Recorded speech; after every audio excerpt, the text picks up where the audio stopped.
সমগ্ৰ অসম ভাৰতৰ বিভিন্ন প্ৰান্ত তথা বিশ্বৰ বিভিন্ন প্ৰান্তত হিচৰতি ভূপেন হাজৰিকাদেৱৰ অনুৰাগীসকলে আজি সংগীত সূৰ্য ডক্টৰ ভূপেন হাজৰিকা ভাৰতৰত্ন ভূপেন মামাৰ আজি জন্ম শতবৰ্ষ উদযাপন কৰিছে আৰু মুখ্যমন্ত্ৰী ডক্টৰ হিমন্ত বিশ্ব শৰ্মাদেৱৰ পৰিকল্পনা মতে আমাৰ নতুন দিল্লীস্থ অসম হাউচতো তেখেতৰ নিৰ্দেশন অনুযায়ী আমাৰ ইয়াৰ স্থানীয় কৰ্মচাৰীসকলৰ উদ্যোগত ইয়াত আয়োজন হৈছে ভূপেন্দ্ৰ শতবৰ্ষ অনুষ্ঠান আৰু আমাৰ সাংসদসকল আমাৰ সন্মানীয় মন্ত্ৰী স্থানীয় ৰাইজে ইয়াত অংশগ্ৰহণ কৰিছোঁ। দিনজোৰা কাৰ্যসূচী আমি সকলোৱে শ্ৰদ্ধাৰ্ঘ্য পুষ্পাঞ্জলি অৰ্পণ কৰিছোঁ আৰু গীত মাতেৰে এটা মুখৰিত দুপৰীয়া সাংগীতিক দুপৰীয়া খুব অনন্য অনুভৱ।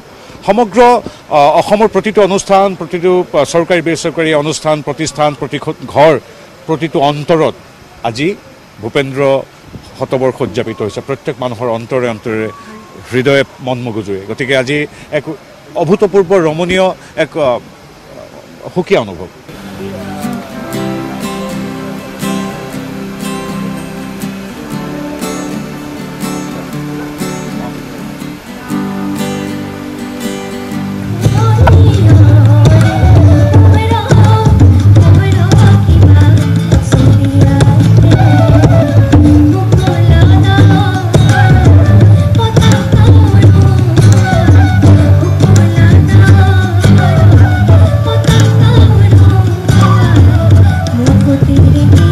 সমগ্ৰ অসম ভাৰতৰ বিভিন্ন প্ৰান্ত তথা বিশ্বৰ বিভিন্ন প্ৰান্তত হিচৰতি ভূপেন হাজৰিকাদেৱৰ অনুৰাগীসকলে আজি সংগীত সূৰ্য ডক্টৰ ভূপেন হাজৰিকা ভাৰতৰত্ন ভূপেন মামাৰ আজি জন্ম শতবৰ্ষ উদযাপন কৰিছে আৰু মুখ্যমন্ত্ৰী ডক্টৰ হিমন্ত বিশ্ব শৰ্মাদেৱৰ পৰিকল্পনা মতে আমাৰ নতুন দিল্লীস্থ অসম হাউচতো তেখেতৰ নিৰ্দেশন অনুযায়ী আমাৰ ইয়াৰ স্থানীয় কৰ্মচাৰীসকলৰ উদ্যোগত ইয়াত আয়োজন হৈছে ভূপেন্দ্ৰ শতবৰ্ষ অনুষ্ঠান আৰু আমাৰ সাংসদসকল আমাৰ সন্মানীয় মন্ত্ৰী স্থানীয় ৰাইজে ইয়াত অংশগ্ৰহণ কৰিছোঁ। দিনজোৰা কাৰ্যসূচী আমি সকলোৱে শ্ৰদ্ধাৰ্ঘ্য পুষ্পাঞ্জলি অৰ্পণ কৰিছোঁ আৰু গীত মাতেৰে এটা মুখৰিত দুপৰীয়া সাংগীতিক দুপৰীয়া খুব অনন্য অনুভৱ।